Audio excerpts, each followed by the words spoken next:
This is Abduraman KESAN from KESAN School of Language. Here, today I came back with new chapter, grammar class. Today we're gonna see preposition of movement. Okay? Har'aan kana kalaaluu deemnu preposition of movement ka jedhu san jechuudha. Preposition jechuun sagaleen koo qulqullina qabu xannoo qofaatti na qabe wanna ta'eef as much as possible I try to do my best. Okay, here prepositions of movement from say sochiidha yookaan immoo what we call this walqabsiistuu sochiidha haala sochii keessa jiruun kan walqabsiisnu jechuudha. From say yookaan immoo walqabsiistota jedhamu natti fakkaata afaan oromiffaatti. Here are prepositions for today. Here, to, from, into, out of, on, of, up, down, over, past, through, etc. Okay, now read this one. Kana qofa miti baay'eetu jira preposition in jechuudha. So, but for today we are going to learn here. Okay, kanneen barachuu deemna jechuudha. Akkamitti fayyadamna maal keessatti fayyadamna ka jedhu. Here the first one here hanga 12 barreesseetiin jira jechuudha narra. Kanaafuu the first one here, I took them to the beach. Okay, here I took them to the beach. Here in this sentence the preposition is here to. Okay, preposition. I took them to the beach. And isaan kara qarqara bishaanii beach jechuun the meaning of the word the beach, river bank jechuun qarqara bishaanii jechuu keessattuu for recreation iddoo bashannanaatiif. Okay, kan oolu jechuudha beach jechuun river fakkeenyaaf galaana daarii fakkeenya biyya akka Ameerikaa Arabas ta'uu danda'a galaanni daariitti bahanii yeroo baay'ee yeroo itti bashannanan jira jechuudha. What we call daarii sana beach jedhama. Okay, beach. Okay, what I mean that river bank jechuudha qarqara bishaanii jechuudha. Here I took them to the beach. Okay, and isaan gara qarqara bishaanii fudhee for what purpose? For recreation maybe bashannanaaf ta'uu danda'a. Okay, here the other one is took the verb to, take verb 1. So for the two, I would like to go to the cinema. Okay, here is the preposition kuno to kana. I would like to go to the cinema. Gara cinema deemu barbaada. Cinema jechuun iddoo filmii yookaan movie adda addaatti ilaalan jechuudha cinema. That is correct. Okay, here I would like to go to the cinema. Okay, gara movie yookaan cinema sana deemuun barbaada jechuudha. Preposition as keessa from say yookaan walqabsiistuun kana keessa jiru to jechuudha. Asittillee to laallee jira to tana jechuudha laalleerra akkas laal. Here the second one is here. She comes from Turkey. She comes from Turkey. She comes from Turkey. She comes from Turkey. Isheen Turkirraa dhufte jechuudha. As keessa walqabsiistuun kana keessa maal dhawkan from say jecha kana walqabsiise from jecha jedhu kana jechuudha. Here from Turkey. From Turkey. Okay, isheen Turkirraa dhufte. Eessarraa? Turkirraa. Ishee fi Turkey walqabsiiste walqabsiistu as keessa from jecha jedhu kana jechuudha. She comes from Turkey. She comes from Ethiopia. She comes from London, America, etc. I run from home to the gym. Okay, I run from home to the gym. Kana jechuun ani mana gara cinemaadha. I mean the gara gymidha fiigee jechuudha. This past tense, simple past tense, already passed. Okay, wanna darbe wanna ta'eef run. I run from home to the gym. Okay, mana gara mana gym jechuun iddoo sibiila xuncaafa nama baasu testi nama baasu kaasan mana sport jechuudha actually. Here the other one is the third. Kana keessatti from.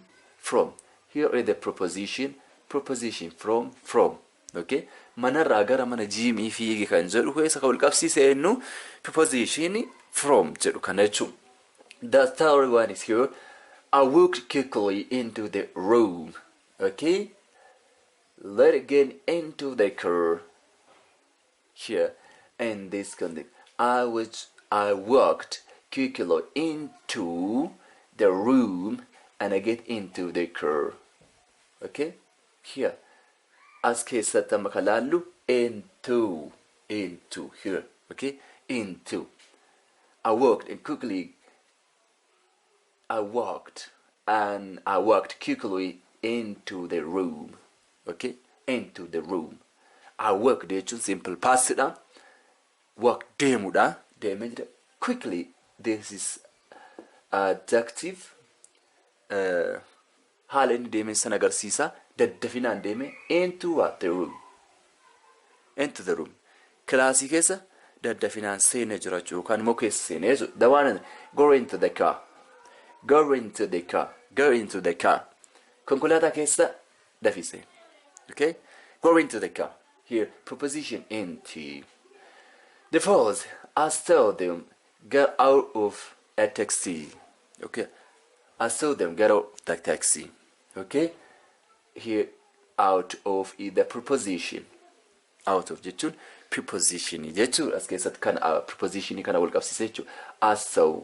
So jechuun arguudha. See, past tense of see. I saw them. Ani isaan arge get out of a taxi. Yeroo isaan taxi keessaa bu'an ani isaan arge jechuudha. Here, the second, they run out of the room. They run out of the room. Isaan kilaasii keessaa bahan jechuudha. Preposition out of, okay, out of. The fifth one, I was late and got on the first bus. In this sentence here, I was late and barfadenzora and got on the first bus. This is the preposition. On is the preposition, okay? Kana keessatti on kana jechuun preposition. I was late. Barfadera and I got on the first bus. Okay? Basi jalqabaarra koree yookaan yaabbadhe jechuun. Here the other one is put the money on the table. Okay? Qarshii teebilii irra kaa'ii. Eshi teessom jira teebilii minjaala isarra kaa'ii jechuudha. Put the money on the table. Okay? Here on the preposition. The sixth one is here. The cat jumped off the table. Adurreen minjaalarraa uttaalte. This is simple past jump. Okay? The cat jumped off the table. Okay? Irraa uttaalte. He fell off his bike and got hurt. Inni saayikilii isaarraa kufee miidhamee jira. He fell off his bike and got hurt. Okay, miidhamee jira jechuun. Here the seventh one. They all went up the hill. They all went up the hill. Where is up? Preposition. They all went up the hill. Isaan hunduu gobba gubbaa bahaniiru jechuudha. Isaan hundinuyyuu gobba gubbaa bahaniiru. Here they all went up. Preposition. Gubbaa bahu up the hill. This is the past tense of go. They all went up the hill. Okay? Gobba gubbaa bahanii jechuudha. The other one is here. He ran up the stairs. He ran up the stairs. Kun immoo inni darajaarra fiigee jechuudha. Darajaa jechuun fakkeenya fooqii ka'arra bahan jechuudha. Fakkeenya fooqeen jiraami asirra jettee ol baatu kan darajaa sadarkaa kana. Sadarkaa isarra isa jechuudha. Stair jechuun mana fakkeenya fooqiin asiin akkana deemtee ol gortee kanarra gortee fooqii darajaarra ol baatu sun that is called stairs jedhama jechuudha. Here as keessatti ol qabsiistuun up preposition jechuudha. I rode my bike down the mountain. Okay, I rode. This is simple past of ride. Oofuu yookaan gulufsiisuu sanataa oofuudha as keessatti. I rode my bike down the mountain. An saayikilii kan koo goddaa gad oofee jechuudha. Goddaa irraa gad oofuu jechuudha. Goddaa irraa gad oofee jira jechuudha. Here as keessatti down one is the preposition. Okay, here down jechuun kun prepositionidha jechuudha. Here the other one is we went down the stair. Nu daraja irraa gadi buune jechuudha amma. Darajaadha isiniin jedhee kan fooqidha. Step irra jennee ol baanu sana jechuudha. Inni kuni kan kana. Kana we went down the stairs. Okay, isa darajarraa gadi buune jechuudha. Okay, gadi buune. And 9, he got up and walked towards me. And this context here, he got up and walked towards me. This is the preposition towards. Gara kan kooti jechuudha. He got up inni ka'ee walked towards me. Gara koo dhufe, gara kan koo dhufe jechuudha. Towards me jechuun gara kootti dhufu jechuudha. Towards. This is preposition, okay? Towards. I didn't write here. Towards. Preposition. Here, the other one is, we ran toward the sea. We ran toward the sea. Nuti gara bishaan galaanaa fiigne jechuudha. We ran towards the sea. Okay? Sea jechuun galaana, garba jechuudha galaana yookaan hara guddaadha. We ran. This preposition towards gara jechuudha. Gara galaanaa fiigneerra. This past tense, simple past tense, okay? We ran toward the sea.